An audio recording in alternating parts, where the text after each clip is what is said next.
క్షమించండి. నా ఒక్కగానొక్క కొడుకు ప్రహ్లాదుడు స్వామి, మన వంశాంకురం స్వామి. అతన్ని ఏమీ చేయకండి స్వామి, క్షమించి వదిలిపెట్టండి.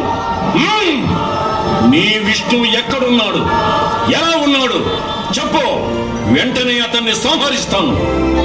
హరి ఇందుగలడందు లేడని సందేహము వలదు.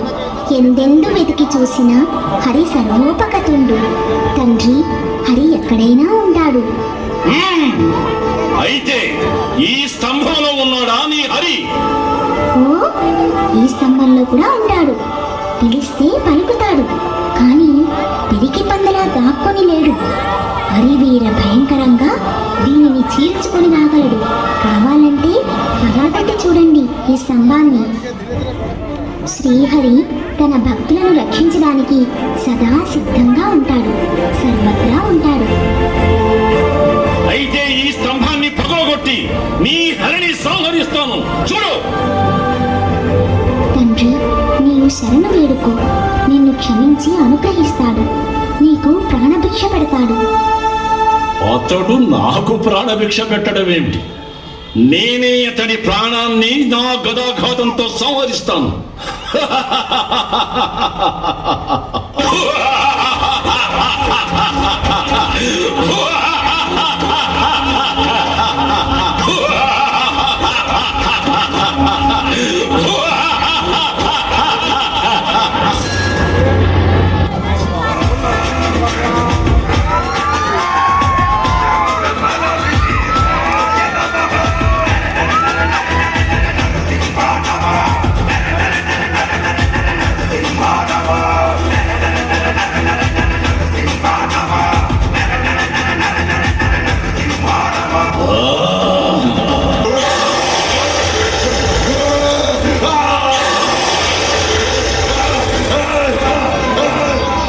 శాంతించు స్వామి, శాంతించు. నా తండ్రి గారికి మోక్షాన్ని ప్రసాదించు.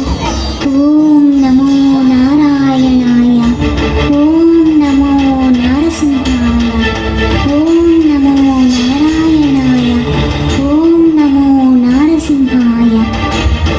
ఈ విధంగా తన భక్తుణ్ణి రక్షించడానికి, దుష్టుడైన హిరణ్యకశిపుణ్ణి శిక్షించడానికి నరసింహ రూపంలో అవతరించాడు విష్ణువు. గోవింద గోవింద గోవింద గోవింద గోవింద గోవింద గోవింద గోవింద కళ్యాణ వెంకటేశ్వర గోవింద